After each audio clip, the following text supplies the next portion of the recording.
नमस्कार, मी संकेत आवटे. या व्हिडिओमध्ये असे आपण मिड कॅप स्टॉक बघणार आहोत. 5 मिड कॅप स्टॉक जे खूप बेस्ट लेवलला आलेत आणि हे स्टॉक इझिली काही महिन्यात डबल होण्याची ताकद स्वतःमध्ये ठेवतायत, कारण तेवढे स्ट्रॉंग स्टॉक्स आहेत आणि तेवढे फंडामेंटली ग्रेट आहेत. त्यामुळे लवकरात लवकर चॅनलला सबस्क्राईब करा, बेल आयकॉनला प्रेस करा आणि अशाच नवनवीन व्हिडिओ पाहत राहा. ऑलरेडी लार्ज कॅप 3 स्टॉक मी तुम्हाला सांगितले होते आणि 5 स्टेप इन्व्हेस्टिंगसाठी सांगतोय. आता डायरेक्ट त्यामध्ये इन्व्हेस्ट करू नका. 5 स्टेप इन्व्हेस्टिंग करायचं आहे, कारण मार्केट अजून खाली जाण्याचे चान्सेस आहेत. थोड्या दिवसांनी आपल्याला सुरुवात करावी लागेल. आत्ताच व्हिडिओ बनवून ठेवतोय, कारण आतापासूनच आपल्याला त्यावर लक्ष ठेवून राहायला हवं, जेणेकरून जेव्हा आपल्याला बेस्ट प्राइसला मिळेल तेव्हापासून आपण 5 स्टेप इन्व्हेस्टिंग सुरू करायचं. आणि बेस्ट वेळ कधी येणार ही मी रिचमीवर सांगत असतो. जर तुमचा ऑलरेडी डीमॅट अकाउंट नसेल आमच्याकडे तर लवकरात लवकर या नंबरला कॉल करून डीमॅट अकाउंट ओपन करा. डिस्क्रिप्शनमध्ये लिंक आहे, त्यावरून डीमॅट अकाउंट ओपन करा. तुम्हाला फ्री ऑफ कॉस्ट रिचमीचा ऍक्सेस मिळू शकतो. मिड कॅप स्टॉक निवडण्यासाठी आम्ही काही पॅरामीटर निवडलेत आणि त्या पॅरामीटर्सना कन्सिडर करून काही स्टॉकची निवड केली. ते कुठले पॅरामीटर्स आहेत? पहिली गोष्ट त्यामध्ये असायला पाहिजे ग्रोथ. त्या स्टॉकमध्ये चांगली ग्रोथ आपल्याला दिसायला पाहिजे. हिस्ट्रीमध्ये आणि फ्युचरमध्ये सगळ्यात महत्त्वाची ग्रोथ गरजेची आहे. जर एखादा स्टॉक आजपर्यंत त्याची चांगली ग्रोथ होती, पण तिथून पुढे जर त्याला ग्रोथ नसेल, तर फ्युचरिस्टिक स्टॉक नसेल, तर अशा स्टॉकमध्ये आम्ही जास्त गुंतवणूक करणार नाही. आणि सगळ्यात महत्त्वाची गोष्ट, कदाचित हिस्ट्रीमध्ये ग्रोथ चांगली नसेल, मे बी स्लो असेल किंवा कमी ग्रोथ असेल, पण भविष्यातली ग्रोथ खूप जास्त गरजेची आहे आणि हा पॉईंट आम्ही जास्त कन्सिडर करतोय. दुसरा पॉईंट आहे रिटर्न देण्याचं पोटेन्शियल किंवा प्रॉफिटेबिलिटी. सगळ्यात महत्त्वाची गोष्ट हीच आहे, कंपनी प्रॉफिटेबल पाहिजे. लॉस मेकिंग कंपनी आम्ही मॅक्सिमम कन्सिडर करत नाही. अशा कंपन्यांपासून मॅक्सिमम मी दूर राहण्याचा प्रयत्न करतोय, कारण जर कंपनी स्वतः प्रॉफिट कमवू शकत नसेल तर तुम्हाला काय प्रॉफिट देणार हे सुद्धा लक्षात घ्यायला हवं. तिसरा महत्त्वाचा पॉईंट हा आहे, तो रिजनेबल प्राइसला आपल्याला तो स्टॉक मिळायला पाहिजे, जे की ऑलरेडी आलेत, म्हणून मी तुम्हाला ते सजेस्ट करण्याचा प्रयत्न करतोय. आणि सगळ्यात पुढची महत्त्वाची गोष्ट, कन्सिडरेबल इन्फॉर्मेशन असायला पाहिजे. त्या स्टॉकबद्दल चांगली इन्फॉर्मेशन आपल्याकडे अवेलेबल पाहिजे, जेणेकरून आपण त्याला अनालिसिस करू शकू आणि प्रॉपर लेवलला आपण त्याला बाय करू शकू. जेवढी जास्त त्याची इन्फॉर्मेशन अवेलेबल असेल तेवढं आपल्याला रिसर्च करण्यासाठी चांगलं जातं. लार्ज कॅप बरोबर जर मिड कॅपला आपण कम्पेअर केलं तर काही रिस्क सुद्धा त्याबरोबर इन्क्लूड असते.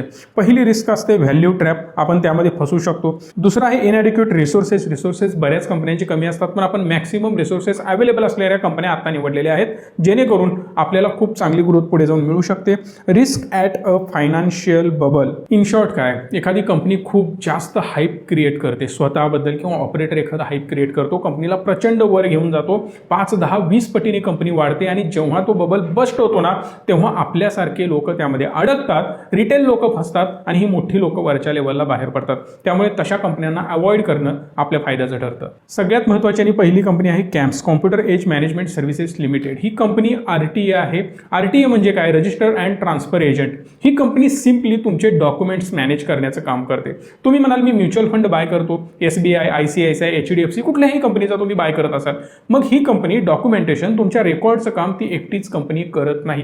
जसं डीमॅट अकाउंट आहे ना, डिमटेरियलाइज्ड अकाउंट, तुमचं सगळं मटेरियल आहे ते सगळं ऑनलाईन आहे, तुमचे सगळे रेकॉर्ड्स ऑनलाईन आहेत. मग हे सगळे रेकॉर्ड्स मेंटेन करण्याचं काम कोण करतं? कॅम्प्स करतो. म्युच्युअल फंडच्या बाबतीत म्युच्युअल फंडचे जेवढे रेकॉर्ड्स आहेत ना, ते सगळ्या क्लिरिकल ऍक्टिव्हिटीज मॅनेज करण्याचं काम कॅम्प्स करतो. कारण कॅम्प्सकडे तेवढं मोठं इन्फ्रास्ट्रक्चर आहे, IT टीम आहे आणि एवढं मोठं नेटवर्क आहे ना, की आत्ता कॅम्प्सला टक्कर देणं नेक्स्ट टू इम्पॉसिबल आहे. आणि सगळ्यात महत्त्वाची गोष्ट, वेल एस्टॅब्लिश्ड कंपनी आहे. आणि जर एखाद्या कंपनीला, फॉर एक्झाम्पल SBIला त्यांचा RTA चेंज करायचा असेल, तर एवढा ह्यूज डाटा कॅम्प्सकडे आहे ना त्यांचा, तर शिफ्ट करणं एवढं सोपं नाही. त्यामुळे एंट्री बॅरियर या सेक्टरमध्ये खूप जास्त आहे. कोणीही उठला आणि RTA बनला, नॉट पॉसिबल. त्यामुळे कॅम्प्सकडे खूप जास्त ॲडव्हान्टेज आहेत आणि कॅम्प्स इनडायरेक्टली किंवा डायरेक्टली अवलंबून आहे स्टॉक मार्केटवर, इन्व्हेस्टमेंट्सवर. जेवढा इन्व्हेस्टमेंट म्युच्युअल फंडमध्ये व्हॉल्यूम वाढवणार, तेवढाच जास्त प्रॉफिट कॅम्प्सचं आपण वाढणार, कारण त्याच क्लायंटवर कॅम्प्सचं सगळं काही डिपेंडंट आहे. मग याला तुम्ही पॉझिटिव्हली पण घेऊ शकता, निगेटिव्हली पण घेऊ शकता. जेव्हा मार्केट वाढणार त्यावेळी कॅम्प्स पण मजबूत होणार, कारण प्रॉफिट वाढणार, त्यावेळी कॅम्प्सचा स्टॉक पण वाढणार. पण ज्यावेळी मार्केट करेक्शन होत राहणार, लोक पॅनिकमध्ये येणार, स्टॉक मार्केटमध्ये स्टॉक असेल किंवा म्युच्युअल फंडमध्ये त्यांचे फंड्स असतील, एक्झिट करणार, त्यावेळी त्याचा इफेक्ट कॅम्प्सवर पण जास्त होणार. सो दॅट आता कॅम्प्स आपल्याला खूप चांगल्या व्हॅल्युएशनला मिळतोय. दुसरी महत्त्वाची गोष्ट, फंडामेंटली एक नंबर स्टॉक आहे, त्यामुळे फंडामेंटल उघडण्याची सुद्धा गरज नाही. इन डेप्थ माहिती हवी असेल तर ऑलरेडी मी व्हिडिओ बनवलाय, त्याची लिंक डिस्क्रिप्शनमध्ये देतोय किंवा सर्च करू शकता मराठी संकेत कॅम्स. मार्केट शेअर जर आपण बघितला तर सुंदरमकडे 1% आहे आणि फ्रँकलिन टेम्पल्टनकडे 3% आहे. हे दोघं निग्लिजिबल आहेत, त्यामुळे यांना कन्सिडर करणं सुद्धा चुकीचं ठरेल. कार्वीची अवस्था तुम्हाला माहिती आहे, अक्षरशः बिकट झाली आहे. कार्वी विकली गेली आहे हे सुद्धा तुम्हाला माहिती असायला पाहिजे. त्यामुळे कार्वीचं सुद्धा नामोनिशान हळूहळू मिटत चाललेलं आपल्याला पाहायला मिळतं आणि एकच प्लेयर राहतो, तो म्हणजे कॅम्स. दुसरा टक्करला कोणीही विरोधक नाही, एकमेव मोनोपॉली कंपनी आहे या सेक्टरमध्ये. So one of the best RTA भारतामधला मानला जातो कॅम्स. कॅम्सचं नेटवर्क भारतामध्ये एवढं मोठं आहे की 272 सर्व्हिस सेंटर्स आहेत. त्याचबरोबर तो 25 स्टेटमध्ये आणि 5 युनियन टेरिटरीजमध्ये पसरलेला आहे. क्लायंट कोण कोण आहे कॅम्पचा, यावरूनच तुम्हाला त्याचा किती मोठेपण आहे हे समजेल. HDFCचं मॅनेजमेंट, RTAचं काम सगळं कॅम्प्स बघतो. ICICIचं सुद्धा तोच बघतो. SBI असेल, आदित्य बिर्ला असेल किंवा असेल DSB, कोटक महिंद्रा, या सगळ्या मोठमोठ्या, फ्रँकलिन टेम्पल्टन सुद्धा याच्याकडूनच आपलं मॅनेजमेंट करतो. RTAचं मॅनेजमेंट फक्त कॅम्प्स या सगळ्या मोठमोठ्या म्युच्युअल फंड कंपन्यांचं बघतो. म्हणजे विचार करू शकता कॅम्प्स किती मोठा ब्रँड आहे. जसं आपण ऑलरेडी पाहिलं की रिस्क आहे ना, स्टॉक मार्केटवर अवलंबून आहात तुम्ही. जर मार्केट वर गेलं, खाली गेलं, यामुळे तुमचा बिझनेस अफेक्ट होऊ शकतो. सोबतच एक मोठी जबाबदारी आहे, सगळा डाटा तुमच्याकडे स्टोअर आहे. जर एखादं हॅकिंग झालं किंवा सायबर अटॅक झाला तर त्या केसमध्ये ह्यूज रिस्क असू शकते कॅम्प्सच्या एंडला आणि त्यांच्या विश्वासार्हतेवर खूप मोठा प्रश्नचिन्ह पुढे जाऊन निर्माण होऊ शकतो. नो डाऊट कंपनीकडे तेवढी मोठी मॅनपॉवर आहे, एज्युकेटेड आणि त्याचबरोबर क्वालिफाईड सुद्धा. त्यामुळे ही रिस्क थोडीशी मिनिमाइज होते. पण याला ओव्हरकम करण्यासाठी, डायव्हर्सिफिकेशन करण्यासाठी कंपनीने इन्शुरन्स सेक्टरमध्ये सुद्धा एंट्री घेतलेली आहे. KYC रजिस्ट्रेशन कंपनी करते. सोबतच म्युच्युअल फंडचे काही सॉफ्टवेअर सुद्धा ही कंपनी बनवते आणि ते सेल सुद्धा करते. अशा वेगवेगळ्या सेक्टरमध्ये स्वतःला डायव्हर्सिफाय करून त्यामधून सुद्धा रेव्हेन्यू कंपनी जनरेट करण्याचा प्रयत्न करत आहे. पण मेजर रेव्हेन्यू फक्त RTA मधूनच कंपनीचा जनरेट होतो. जोपर्यंत हे बाकीचे रेव्हेन्यू सेगमेंट्स अजून जास्त वाढत नाहीत तोपर्यंत अजून जास्त एक छोटे मोठे वीक पॉईंट आपण जे कंपनीचे बघितले ते ओव्हरकम होणार नाहीत. पुढचा स्टॉक आहे रिलॅक्सो फुटवेअर लिमिटेड. हा सुद्धा one of the best stock आपण मानू शकतो. दी largest footwear manufacturing company in India आहे. म्हणूनच तुम्हाला कळून चुकलं असेल की वन ऑफ द टॉप कंपनीमध्ये आपण नेहमी इन्व्हेस्ट करण्याचा प्रयत्न करतो. जसं कॅम्प्स आहे एकमेव मोनोपॉली कंपनी, रिलॅक्सो आहे एक नंबर कंपनी त्या सेगमेंटमध्ये, म्हणून आपण त्यावर ट्रस्ट करू शकतो आणि त्या कंपनीमध्ये इन्व्हेस्ट करू शकतो. दुसरी महत्त्वाची गोष्ट, 50,000 पेक्षाही जास्त रिटेलर्स यांच्याकडे आहेत, 700 पेक्षा जास्त डिस्ट्रीब्युटर्स आहेत आणि ई-कॉमर्सवर ही कंपनी अवेलेबल आहे. वेगवेगळ्या प्लॅटफॉर्मवर, वेगवेगळ्या पोर्टल थ्रू हे आपला सेल करतात आणि तो सुद्धा ह्यूज आकडा आहे. त्यामुळे या कंपनीचा सुद्धा आपण विचार करू शकतो. कंपनीचे वेगवेगळे ब्रँड्स आहेत, कदाचित तुम्हाला ते माहिती सुद्धा नसतील. हवाई म्हणजे चायनाची नव्हे, भारताच्या हवाईबद्दल बोलतोय. ही कंपनी सुद्धा रिलॅक्सोची आहे. स्पार्क्स तुम्हाला माहिती असेल, फ्लाईट असेल, बोस्टन असेल किंवा या सगळ्या बाकीच्या कंपन्या असतील, या सगळ्या आहेत रिलॅक्सोच्या.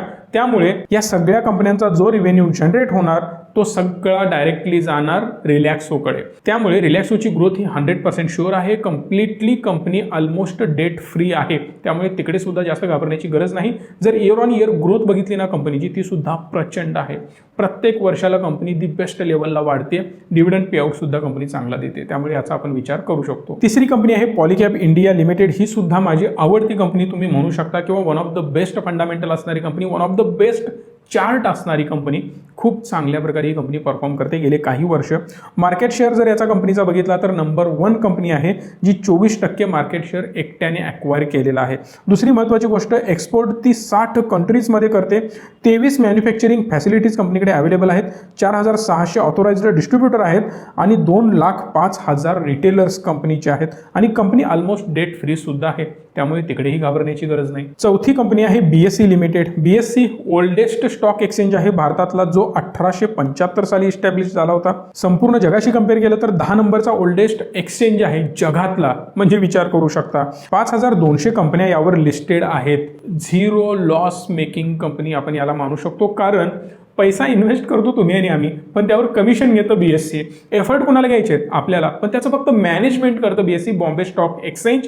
एक्सचेंज थ्रू हे बाईंग सेलिंग होतं. तुमचं डिमॅट अकाउंट कुठलंही असो, आमच्या थ्रू तुम्ही ओपन केलं असेल, कदाचित या नंबरला कॉल करून असेल, IIFL, HDFC, ICICI, झिरोदा असेल, अपस्टॉक असेल, एंजल ब्रोकिंग असेल, कुठलंही असेल, पण ते स्टॉक तुमचा डिमॅट अकाउंट तुमच्या ब्रोकरकडे नसतात, ते असतात BSE कडे, बॉम्बे स्टॉक एक्सचेंजकडे. म्हणूनच ते सिक्युअर असतात. कुठलाही ब्रोकर पळून गेला ना, बिलकुल घाबरण्याची गरज नाही. ते स्टॉक तुमचे सिक्युअरली स्टोअर केलेले असतात. तुम्ही परत ते बॉम्बे स्टॉक एक्सचेंजमधून दुसऱ्या डिमॅट अकाउंटमध्ये घेऊ शकता.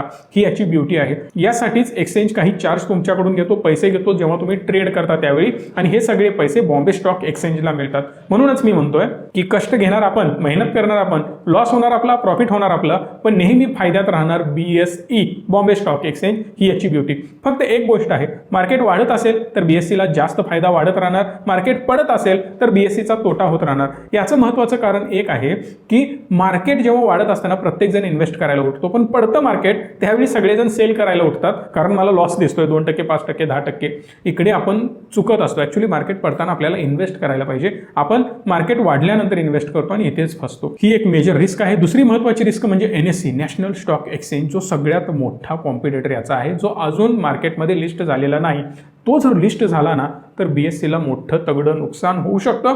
एक करेक्शन यामध्ये पाहायला मिळू शकतं, कारण नॅशनल स्टॉक एक्सचेंजमध्ये फ्युचर्स, ऑप्शन्स वगैरे सगळे प्रकार पाहायला मिळतात जे BSEमध्ये नाहीत. त्यामुळे BSEला त्याचा थोडा एक नुकसान फटका बसू शकतो. पण आता या लेवलपासून काही दिवसानंतर आपण इन्व्हेस्ट करायला 5 स्टेप इन्व्हेस्टिंग करून जर इन्व्हेस्ट केलं तर ऑलमोस्ट हा डबल पैसे करेल याची तरी खात्री आहे. ग्रोथ ऑपॉर्च्युनिटी कंपनीमध्ये काय आहे की ऑलरेडी USA मध्ये 55% लोक ट्रेड करतायत, 55% पॉप्युलेशन इन्व्हेस्टिंग करतं, स्टॉक मार्केटशी रिलेटेड काम करतं. UK मध्ये 33% आहे, चायनामध्ये 13%, पण भारतामध्ये फक्त 3% लोक स्टॉक मार्केटशी निगडीत ऍक्टिव्हिटीज करतात. मग म्युच्युअल फंड असेल किंवा इन्व्हेस्टमेंट्स असतील, हे सगळं भारतामध्ये खूप कमी प्रमाणात केलं जातं. कारण आपल्याला वाटतं ना तो जुगार आहे. आपण बिझनेसमध्ये इन्व्हेस्ट नाही करत, आपण सट्टा लावायला बघतो. आज बाय केलं उद्या पैसे डबल होतील का? हे बिलकुल चुकीचं आहे. आता हळूहळू भारतामध्ये ग्रोथ पोटेन्शियल वाढत आहे, कारण लोक एज्युकेटेड झालेत, लोकांना फायनान्शियल एज्युकेशन खूप चांगल्या प्रकारे मिळत चाललंय. आम्ही त्यासाठी मदत करतोय. बरेच लोक माझ्यासारखे आहेत जी मदत करतायत तुम्हाला. गव्हर्नमेंट त्यासाठी काही पावलं उचलत आहे. सोबतच तुमच्याकडे दुसरा ऑप्शन सुद्धा नाही इन्व्हेस्ट करण्यासाठी. FD करणार का 5-6%साठी, 4%साठी? बिलकुल नाही. त्यामुळेच लोक स्टॉक मार्केटकडे वळतायत, इन्व्हेस्ट करतायत. म्हणूनच याचा फायदा BSEला होऊ शकतो आणि प्रचंड ग्रोथ एक्सपेक्टेड आहे, कारण भारत विकसनशील देश आहे जो लवकरच विकसित होण्याच्या मार्गाने वाटचाल करतोय. मे बी अमेरिके एवढा भारत झालेला पाहायला मला खूप आवडेल. हे तर झाले 4 स्टॉक, पण 5वा आणि महत्त्वाचा स्टॉक आहे तो म्हणजे रूट मोबाईल, जो मिडकॅपमध्ये आपण कन्सिडर करू शकणार नाही, त्याचाही विचार करू शकता. खूप चांगल्या लेवलला आता तो मिळतोय. तुम्हाला इन्व्हेस्टिंग करायचं आहे की नाही हे तुम्ही डिसिजन घेऊ शकता. हा व्हिडिओ फक्त मी एज्युकेशन पर्पजसाठी बनवतोय, जेणेकरून तुम्हाला कळेल कुठल्या स्टॉकमध्ये इन्व्हेस्ट करायला हवं, कधी करायला हवं, हा डिसिजन तुम्ही घ्या. कारण आता स्वतः अनालिसिस करणं पण खूप गरजेचं आहे आणि या मार्केटमध्ये तुम्हाला संधी मिळते. थोडंफार अनालिसिस मागे पुढे झालं, वर खाली झालं तरी फरक पडणार नाही, कारण ऑलरेडी हे सगळे स्टॉक खूप चांगल्या लेवलला आलेत. या लेवलला जरी इन्व्हेस्टमेंट झाली आणि इथून अजून मार्केट जरी क्रॅश झालं, तुमचा 10%, 12%, 15% जरी लॉस दाखवतोय ना, घाबरण्याची गरज नाही. परत मार्केट ही लेवल इझिली ब्रेक करून खूप वर जाईल, हे तर नक्की आहे. म्हणून रिस्क आता घेऊ शकता, प्रॉपर अनालिसिस करून इन्व्हेस्टिंग करू शकता. गरज आमची आहे वाटतंय तर या नंबरला कॉल करा. प्रॉपर फंड मॅनेजमेंट करण्याची जबाबदारी आम्ही घेतोय. या नंबरला कॉल करून सगळी माहिती घेऊ शकता. डिस्क्रिप्शनमध्ये लिंक आहे स्मॉल केसची आमच्या, त्यावरूनही इन्व्हेस्ट करू शकता. सो नेहमीप्रमाणे जाता जाता व्हिडिओला लाईक, शेअर आणि चॅनलला सबस्क्राईब करा आणि कमेंट करून सांगा स्मॉल कॅप स्टॉक बद्दल व्हिडिओ पाहायला तुम्हाला आवडेल का. धन्यवाद. Stay tune and stay positive.